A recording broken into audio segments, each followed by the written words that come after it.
अहिले भुन्टी र भूपेन्द्रको सम्बन्ध जुन तरिकाले बिग्रेको छ र त्यो सम्बन्धको फाइदा उठाउनका लागि गाउँका मान्छेहरूले गिद्धे नजरले हेर्ने मान्छेहरू धेरै छन् र यता भुन्टीलाई पहिल्यैदेखि मन पराउने मास्टरले भुन्टीलाई असाध्यै माया गर्न थालेको छ। अब के त्यो मास्टरले भुन्टीलाई पाउँछ होला त? त्यसको बारेमा यो रिभ्यू भिडियो छ। तपाईहरू नयाँ हुनुहुन्छ र टिकटक आइडीलाई फलो गर्न चाहनुहुन्छ भने फलो गरेर जोडिनु होला।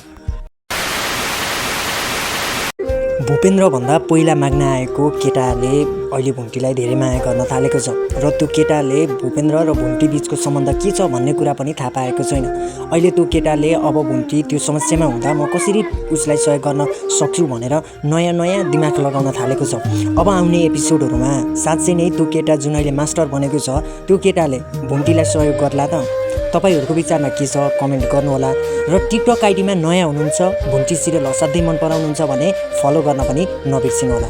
अब आउने एपिसोडमा जुन मास्टरले भुन्टीलाई कसरी सहयोग गर्छ त्यो सहयोग गरेको भुन्टीले थाहा पाउँछिन् कि थाहा पाउँदिनन् र त्यो मास्टरले अब भुन्टी पाउँछ कि पाउँदैन। अहिले भुन्टीको सम्बन्ध त बिग्रिराखेको छ, त्यो सम्बन्ध मिलाएर या त अब भूपेन्द्रसँग बिगारेर भुन्टी मास्टरको हुन्छन् होला त। र